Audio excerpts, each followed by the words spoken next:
Shalom saudara dikasih oleh Tuhan Yesus Kristus. Senang sekali saya Pendeta Rubin Adi Abraham bisa melayani Anda pada ibadah ini. Hari ini saya akan menyampaikan firman dengan judul Kesehatan Keuangan. Satu kali ada seorang suami yang ketika pulang dari tempat kerjanya melihat istrinya menangis di rumah. Dia kaget dan berkata, "Kenapa kamu menangis? Apa kamu sakit? Apa kamu ada masalah?" "Oh bukan mas, saya baru saja baca buku, endingnya sedih banget." "Oh, buku novel ya," kata suaminya. "Bukan, buku yang saya baca buku tabungan kita. Endingnya kok sedih banget," katanya. Rupanya saudara, keluarga ini kondisi keuangannya sedang bermasalah. Rupanya kekurangan uang itu seringkali menjadi pergumulan di dalam banyak keluarga. Tetapi sebetulnya berapapun penghasilan yang kita miliki, jika kita tidak mengelolanya dengan baik, kita akan selalu berkekurangan. Amsal 21 ayat 20 berkata, "Harta yang indah dan minyak ada di kediaman orang bijak, tetapi orang yang bebal memboroskannya." Artinya bila kita mengelola keuangan itu dengan bijak, kita akan menjadi kaya. Tetapi orang yang boros akan selalu kekurangan berapapun pendapatan yang dia hasilkan. Saudara, sekitar 50% perceraian yang terjadi itu disebabkan karena masalah keuangan. Rupanya janji nikah yang berkata sampai maut, death, memisahkan kita, pada masa kini telah dimodifikasi menjadi sampai hutang, debt, yang memisahkan kita. Nah, karena itulah kita harus sungguh-sungguh belajar memiliki kondisi keuangan yang sehat. Saya tahu di tengah pandemi COVID-19 ini adalah masa sulit yang tentu juga berimbas pada masalah keuangan kita. Tetapi saya percaya masa ini seharusnya khususnya pasangan suami istri harus saling menopang, jangan saling menyalahkan. Istri jangan cuma ngomel saja, ngeluh saja, apalagi marah-marahin suami. Nggak becus loh cari duit. Justru istri harus berdoa, mendukung, bahkan membantu usaha dari suaminya. Jualan apa kek? Makanan misalnya, jualan online, atau asuransi, atau apa. Kalau nggak mau bantu ya jangan ngomel terus. Tapi doakan dan dukung. Nah, jika demikian bagaimana caranya kita bisa memiliki kondisi keuangan yang sehat? Saya akan bagikan 4 kunci, 4B. Yang pertama, buat rencana. Dalam Lukas 14 ayat 28 dikatakan, "Sebab siapakah di antara kamu yang kalau mau mendirikan sebuah menara, tidak duduk dahulu membuat anggaran biayanya, kalau-kalau cukup uangnya untuk menyelesaikan pekerjaan itu." Ada ungkapan yang berkata, "If you fail to plan, you plan to fail." Jika saudara gagal membuat rencana, engkau merencanakan kegagalan bagi dirimu sendiri. Nah, seperti orang membangun menara, dia harus hitung dulu dong. Jangan sampai di tengah jalan uangnya habis dan menaranya tidak jadi bangunan mangkrak. Nah, sebetulnya dari sejak awal pernikahan, suami istri itu harus berunding dan sepakat siapa yang akan memegang uang. Tidak mesti suami atau tidak mesti istri. Yang penting adalah kesepakatan kita siapa yang lebih rapi, siapa yang bisa mengatur dan tidak boros serta nggak berantakan pembukuannya. Dialah yang diharapkan bisa mengelola keuangan. Karena itu milikilah RAPBK. Rencana anggaran pendapatan dan belanja dari keluarga. Nah, yang paling penting adalah pemasukan kita tidak boleh lebih kecil daripada pengeluaran. Pengeluarannya justru yang harus lebih kecil daripada pemasukan. Jangan besar pasak daripada tiang. Jadi kalau misalnya saudara penghasilannya sekian, 100%. Pengeluarannya paling maksimal 80%. Jadi kalau penghasilan saudara 10 juta, pengeluaranmu paling maksimal 8 juta. Sisanya untuk apa? Ya ditabung. Nah, saudara sekalian, perencanaan itu menyangkut soal budgeting. Kita harus membuat budget. Saya anjurkan ya, kalau saudara membuat budget, yang pertama persepuluhan yang adalah milik Tuhan 10%. Yang kedua, untuk menabung atau investasi 20%. Ini jangan disisakan di akhir, karena biasanya sulit untuk menabung, tetapi harus disisihkan di awal. Yang ketiga, kita harus menabur benih. Maksudnya untuk orang tua, untuk orang miskin, untuk pelayanan gereja dan sebagainya. Lalu 60% lebihnya baru untuk kebutuhan hidup sehari-hari. Nah, kebutuhan hidup itu apa saja? Ya, tentu banyak aspeknya. Antara lain untuk keperluan rumah tangga, cicilan rumah, bayar listrik, bayar telepon atau pulsa, juga untuk pendidikan anak, bajunya, itu kira-kira 35%. Jadi kalau penghasilan saudara 10 juta, maka 3,5 juta itu untuk keperluan rumah tangga. Berikutnya untuk makanan bisa 25% dari jumlah 6 juta tadi. Berarti 2,5 juta. Nah kalau dibagi 30 hari dalam sebulan, berarti sehari hanya 83.000.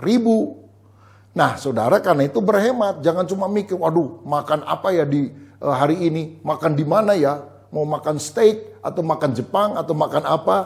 Tapi coba saudara dalam budget itu lihat, oh ternyata cuma 83.000 loh per hari untuk keluarga kita. Maka istri perlu belajar masak, atau kalau bosen masak bisa catering lah. Karena kalau catering kan biayanya lebih jelas, bisa lebih terukur.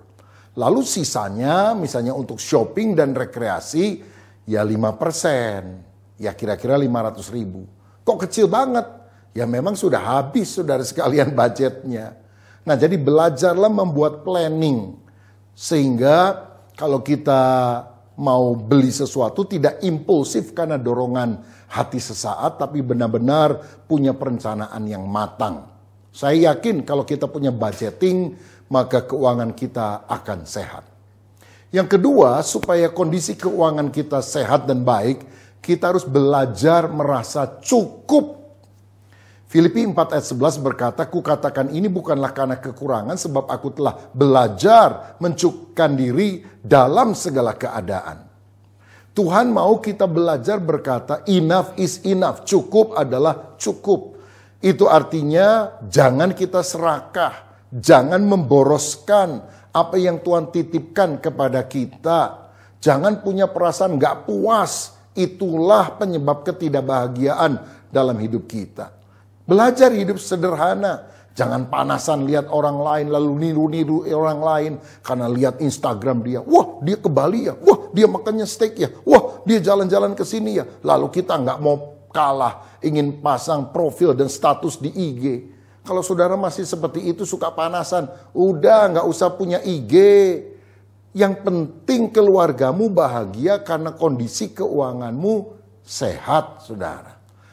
Belajarlah bijaksana di dalam berbelanja. Waspadai rayuan iklan. Nah hari-hari ini ketika kita banyak di rumah, hati-hati ya godaan belanja online.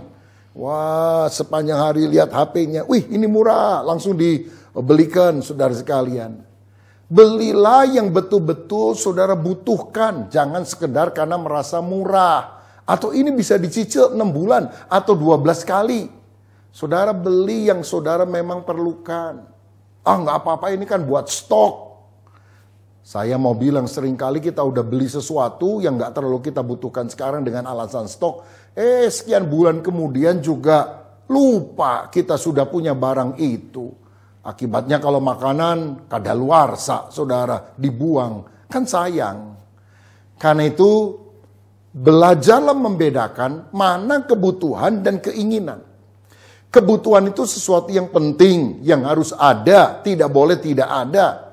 Mendesak dan tidak bisa ditunda. Sedangkan keinginan itu sebetulnya nggak terlalu penting. Boleh ada tapi nggak ada juga nggak apa-apa. Dan bisa ditunda kapan-kapan sajalah kalau bisa kita membelinya. Dan hal yang sangat penting, hindari hutang sebisa mungkin. Sebab hutang itu berbahaya. Alkitab berkata orang yang berhutang menjadi budak dari orang yang memiutangi. Karena kita kerja untuk apa? Membayarin hutang tersebut. Saya tahu ada hutang yang jelek dan juga ada hutang yang dalam tanda kutip baik, bad debt atau good debt. Maksud saya begini, ada hutang yang buruk yang benar-benar kita harus hindarkan. Jangan kita lakukan. Misalnya apa? Yang pertama, hutang kartu kredit. Jadi kita gesek terus kartu kredit, lalu kalau nggak bisa bayar, ya minimalnya sajalah 10%. Wah, itu akan menjerat karena bunganya besar sekali. Jadi saudara sekalian, jangan telat bayar kartu kredit. Apalagi pinjam uang tunai melalui kartu kredit. Kalau saudara kebanyakan kartu kredit, udah ditutup-tutupin sajalah. Paling maksimal 1. Karena kan ada iuran tahunan yang saudara juga harus bayarkan. Dan ini seringkali menggoda kita untuk kita mengeluarkan uang, padahal itu adalah utang atau pinjaman. Yang kedua, hutang buruk itu adalah pinjaman online. Sekarang ini saudara, dengan bertebaran pinjaman online di sosial media, banyak orang pinjam karena apa? Dia pikir ini paling gampang. Saya mau bilang ini bahaya sekali. Kenapa? Karena bunganya sangat mencekik leher. Lembaga pemberi pinjaman tidak jelas. Dan seringkali terjadi dia mengambil nomor kontak semua orang yang ada di handphone saudara. Dan kalau saudara telat bayar, dia akan jelek-jelekkan saudara, maki dengan kata-kata yang paling kasar. Dan di-share kepada seluruh temanmu. Sehingga temanmu yang gak ada kaitannya, gak ada hubungannya, gak tahu menau, melihat nama saudara dipampang dan dijelek-jelekan. Saya percaya nama baik lebih berarti daripada kekayaan, daripada uang. Saudara, ini bad debt. Hutang yang buruk lainnya adalah hutang karena gaya hidup. Saudara, misalnya apa? Kita mau liburan ke Bali atau bahkan ke luar negeri, belum punya duit, ya udahlah ngutang dulu, ya. Mau ngutang pakai kredit card atau pinjam temen. Seharusnya liburan itu jangan dari hutang. Itu adalah uang tabungan, uang lebih yang kemudian kita bisa gunakan karena kita kan mau happy, bukan setelah pulang liburan malah pusing kepala gimana caranya mengembalikan uang tersebut kepada teman kita. Saudara, pesta nikah nggak usah yang gaya-gaya, sampai akhirnya setelah nikah, mestinya bulan madu, sukacita. Ini pening karena apa? Utangnya banyak, ditagih sama restoran, ditagih sama yang minjemin baju pesta. Sudah sederhana saja. Saudara mau ngundang 1000 orang, 100 orang, ya diomongin orang juga. Yang paling enak nih ya, saya mau bilang untuk yang masih muda-muda, kalau mau nikah sekarang aja masa pandemi, udah undang 30 orang keluarga dekat, yang lain udah kasih tahu saja, sehingga kita tidak usah menghambur-hamburkan uang. Milikilah gaya hidup yang sesuai dengan takaran penghasilan kita. Lalu hutang yang buruk lainnya adalah cicilan kendaraan bermotor. Saudara-saudara, kita beli motor hanya untuk supaya lebih gagah, nggak mau kalah sama yang lain. Padahal saudara tinggal di rumah yang ada banyak angkutan umum ke tempat kerja misalnya. Atau saudara bahkan beli mobil. Beli mobil itu sebetulnya adalah cicilan yang kurang baik. Kenapa? Karena harga mobil begitu keluar dari showroom langsung turun, saudara sekalian. Dan lebih murah pakai itu angkutan umum atau pakai Gojek begitu saudara. Gojek online, taksi online. Karena kalau punya mobil harus bayar bensin, harus bayar parkir yang sekarang tambah mahal, harus biaya asuransinya, biaya perawatannya, dan sebagainya. Nah karena itu kalau nggak terlalu perlu, ya gunakan kendaraan umum. Nah tetapi saya juga tahu ada hutang yang masih bisa ditolerir, karena ini merupakan hutang untuk sesuatu yang produktif. Misalnya apa? Saudara mengajukan KPR, kredit pemilikan rumah. Nah tentu saja kita semuanya apalagi yang sudah berkeluarga sangat baik untuk memiliki rumah sendiri. Dan tentu saja itu harus sesuai dengan kemampuan.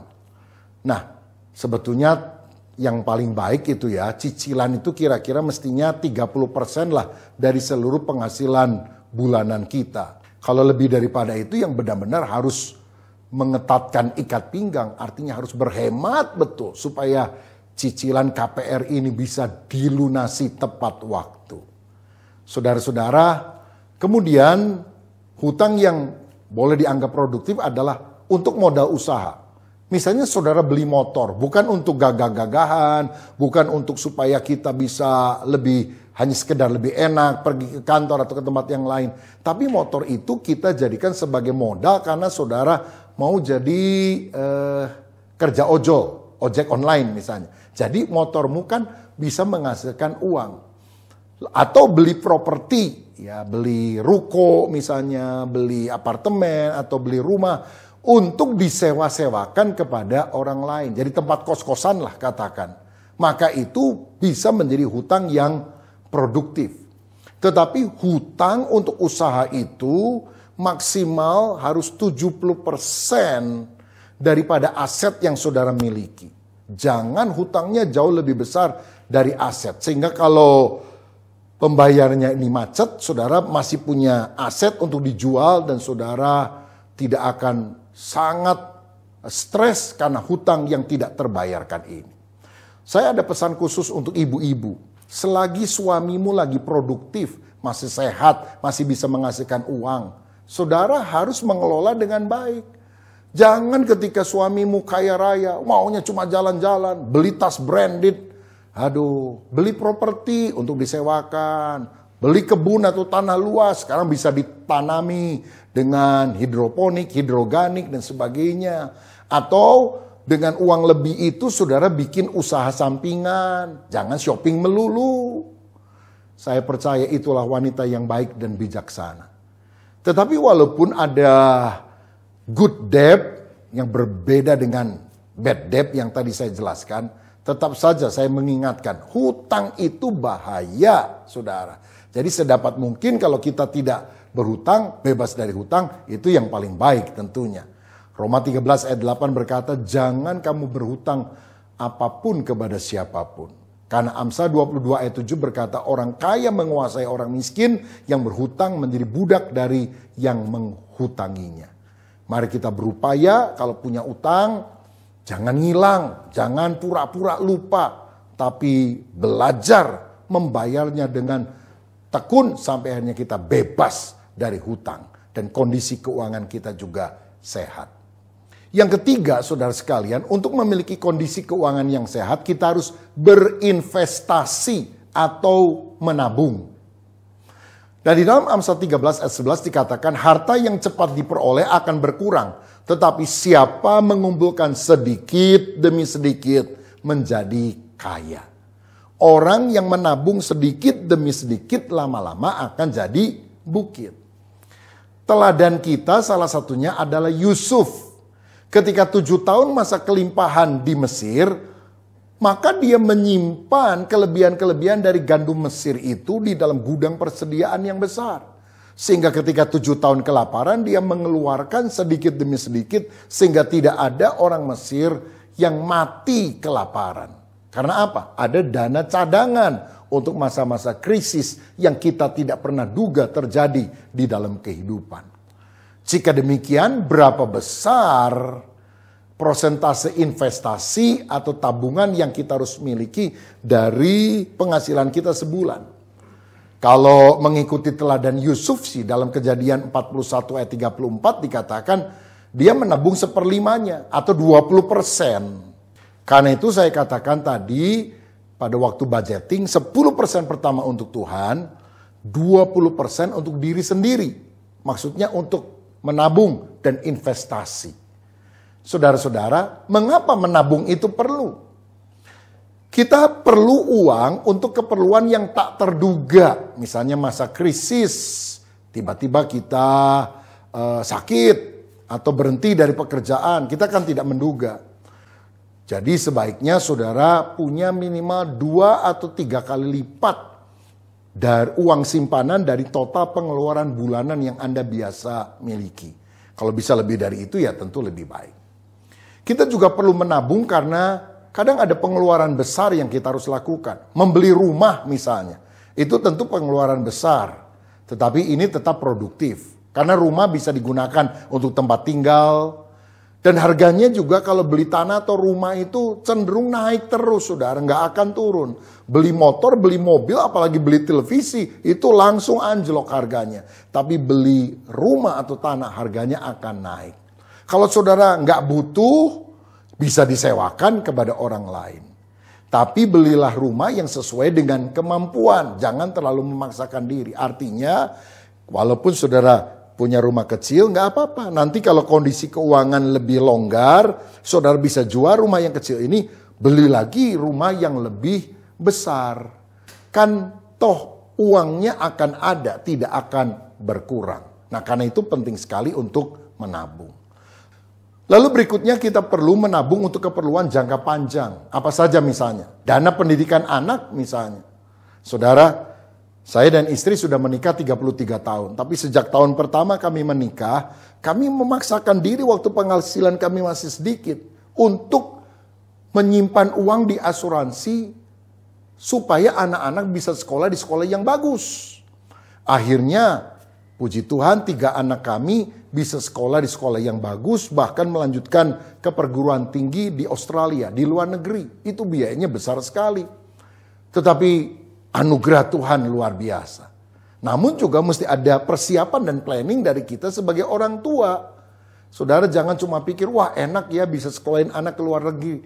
Nggak tahu puluhan tahun jerih payahnya menabung, menyimpan, supaya anak-anak punya kesempatan pendidikan yang lebih baik. Ini bagian daripada planning jangka panjang yang harus kita pikirkan. Atau untuk saudara, keperluan jangka panjang itu adalah dana hari tua. Contoh ya, misalnya saudara sekarang umurnya 40, masih kerja. Pensiun, katakan umur 60. Berarti masa produktif saudara kan 20 tahun lagi. Katakanlah ya, gaji saudara dari tempat pekerjaan, tambah penghasilan ini itu 10 juta lah. 10 juta itu jangan dihabiskan setiap bulan. Usahakan mungkin 2 juta atau bahkan lebih untuk nabung dan investasi. Sehingga ketika kita pensiun umur 60, kita punya tabungan yang cukup, saudara-saudara. Karena begini, setelah pensiun umur 60, kan saudara nggak langsung mati toh. Misalnya matinya katakan umur 80, berarti masih 20 tahun lagi loh. Mesti hidup tanpa ada penghasilan rutin yang mungkin kita dapatkan dari gaji kita seperti waktu kita masih produktif. Nah, bagaimana supaya kebutuhan 10 juta per bulan itu bisa tetap tercover dalam 20 tahun masa pensiun itu? Itulah pentingnya nabung atau investasi. Jadi kalau saudara tahu bahwa 20 tahun yang akan datang dari usia 60 sampai 80 saudara tidak menghasilkan uang lagi dan rata-rata per bulan kau butuh 10 juta, itu kan kalau 20 tahun 10 juta kali 20 tahun artinya 240 bulan. Lebih kurang 2,4 miliar sampai 3 miliar lah yang harus saudara tabung karena inflasi dan sebagainya. Baru dari bunganya saudara bisa mengcover keperluan bulanan sekitar 10 juta tadi. Nah, jadi ini juga penting sebab pemakin tua kan suka sakit-sakitan, pergi ke dokter. Lah kalau minta uang dari anak terus, iya kalau anaknya kaya ada duit. Kalau dia juga lebih sengsara, waduh, susah kan kita. Karena itu punya planning jangka panjang. Gimana caranya? Investasikan dalam deposito misalnya. Atau bentuk-bentuk investasi yang lain, reksadana atau apapun. Tapi hati-hati, jangan simpan semua telur dalam satu keranjang. Karena kalau ada tempat investasi itu yang ambruk, waduh, hilang semua uang saudara ya. Perhatikan apakah ini ada di dalam daftar OJK, Otoritas Jasa Keuangan. Tanya kepada orang-orang yang lebih ahli. Jangan tertarik hanya karena bunga yang tinggi padahal sangat berbahaya. Atau kalau saudara mau lebih aman, ya beli logam mulia saudara. Kalau ada uang sedikit, beli bisanya berapa? 5 gram begitu.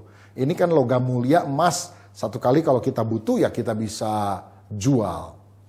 Nah selain deposito atau bentuk yang lain, asuransi kesehatan juga sangat penting supaya akhirnya kita tidak menyusahkan keluarga atau anak. Nah kalau ada lebih gimana? Kasih sebagai warisan.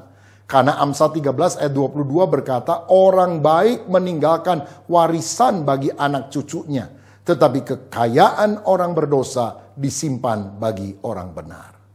Wah, hidup ini saudara, nggak boleh hanya sekedar mengalir hanyut begitu saja, tapi harus direncanakan baik-baik ya. Kita juga harus belajar menabung, berinvestasi, dan tidak boros dalam hidup ini, tapi berkata cukup adalah cukup. Dan yang terakhir, yang keempat, supaya saudara bisa memiliki kondisi keuangan sehat, belajarlah menabur. Orang yang kaya bukanlah orang yang banyak harta, tapi orang yang merasa cukup dengan berkat Tuhan dan dia bisa memberi kepada orang lain. Bebas memberi kepada siapapun yang Tuhan gerakan hatinya untuk dia bisa menabur berkat. Ada ayat yang bagus dalam 2 Korintus 9 ayat 10 yang saya bacakan untuk saudara. Ia, Tuhan, yang menyediakan benih bagi penabur dan roti untuk dimakan. Ia juga akan menyediakan benih bagi kamu dan melipat gandakannya dan menumbuhkan buah-buah kebenaran. Jadi menurut ayat ini Tuhan memberikan dua hal. Yang pertama, roti untuk dimakan, itu berkat yang kita nikmati.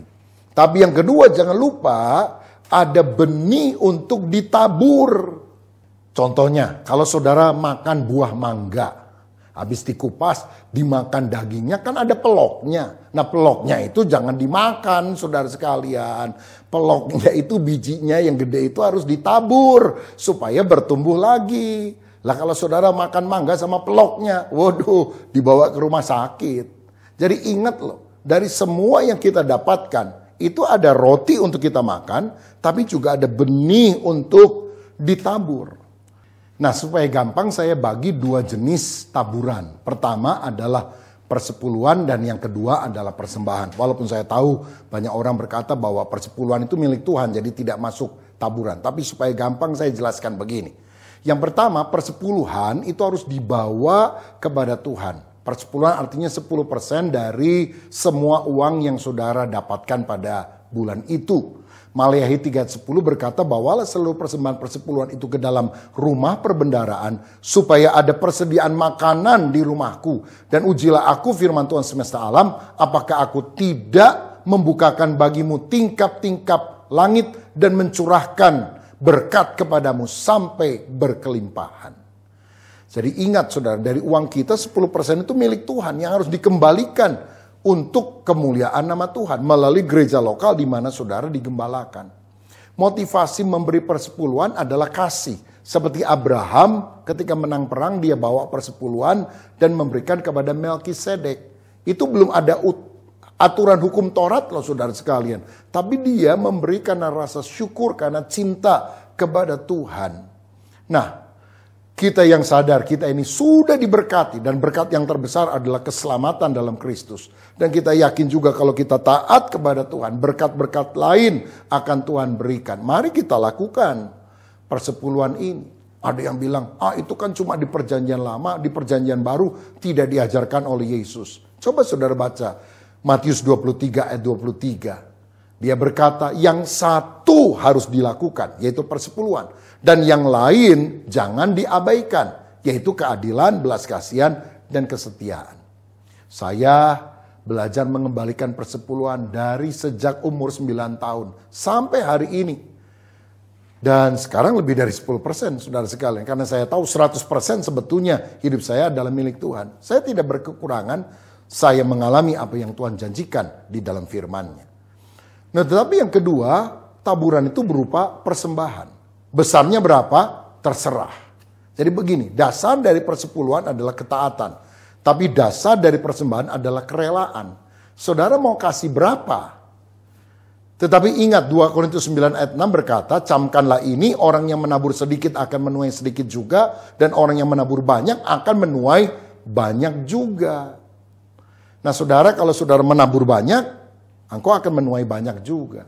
Ingat, petani yang berhenti menabur akan berhenti menuai. Tapi petani yang tetap menabur, bahkan pada masa kering, dia akan diberkati oleh Tuhan secara luar biasa. Nah pertanyaannya, persembahan itu untuk siapa? Nah saudara, yang pertama kita perlu berikan kepada orang tua kita. Karena 1 Timotius 5 ayat 8 mengajarkan orang yang tidak memeliharakan keluarganya, dia lebih buruk dari orang tidak beriman. Dalam Matius 15, Yesus menegur orang Yahudi yang katanya, aku sudah kasih ini uang yang seharusnya aku berikan untuk menunjang orang tuaku yang gak punya duit. Tapi sorry ya, udah dikasih untuk pekerjaan Tuhan. Ini dosa loh saudara sekalian. Baik untuk kita memberi persembahan ke gereja, tapi jangan lupa engkau mengurus orang tuamu. Karena memelihara orang tua, apalagi kalau mereka tidak punya penghasilan apapun, itu adalah ibadah kita. Lalu selain memberikan kepada orang tua, kita juga bisa memberikan persembahan untuk pembangunan gereja, untuk pelayanan misi, untuk sekolah teologi, maksudnya untuk berbagai pelayanan lah. Dan yang ketiga adalah untuk orang miskin, orang-orang yang ada di sekitar kita yang kurang beruntung dan kita ingin menjadi saluran berkat bagi mereka. Amsal 11 ayat 24-25 berkata, ada yang menyebar harta tetapi bertambah kaya. Ada yang menghemat secara luar biasa, namun selalu berkekurangan. Siapa banyak memberi berkat, diberi kelimpahan. Siapa memberi minum, ia sendiri akan diberi minum. Saudara belajar menabur. Kalau engkau hemat pelitnya luar biasa, nggak kaya, kata Alkitab. Tapi engkau yang suka memberi berkat kepada orang lain, tingkap langit akan dibuka, berkat Allah akan dicurahkan. Amsal 19 ayat 17 berkata, siapa menaruh belas kasihan kepada orang yang lemah, memiutangi Tuhan yang akan membalas perbuatannya itu. Bayangkan, kalau kita menolong orang miskin itu seakan-akan Tuhan hutang sama kita. Waduh, kalau Tuhan hutang sama kita, nggak lama-lama pasti akan dia bayar dalam jumlah yang lebih besar. Jadi saudara ingat ini, apa yang kita miliki akan kita tinggalkan. Tapi apa yang kita tabur di ladang Tuhan, kekal selama-lamanya. Simpanlah hartamu bukan hanya di bumi, tapi juga di sorga. Saudara, jadi akhirnya untuk memiliki kesehatan keuangan, buatlah rencana budgeting. Belajar merasa cukup, jangan serakah, boros, berhutang. Berinvestasi atau menabung. Dan belajar menabur. Tuhan Yesus memberkati kita. Saya mau berdoa kalau ada di antara saudara yang sedang dalam masalah keuangan atau ini disebabkan karena engkau tidak bisa mengelola keuangan dengan baik. Biar hari ini kau bertobat dan sungguh-sungguh mempraktekkan apa yang saudara dengarkan. Mari kita berdoa. Bapa, terima kasih untuk kebenaran firman-Mu. Kami adalah pengelola harta milik Tuhan. Tuhan adalah owner, kami hanyalah manajer. Biar kami dipercaya mengelola keuangan dengan baik, dengan hikmat Tuhan sesuai dengan petunjuk firman-Mu. Berkat-Mu atas kami ya Bapa, di dalam nama Tuhan Yesus kami berdoa. Haleluya. Amin. Tuhan Yesus memberkati.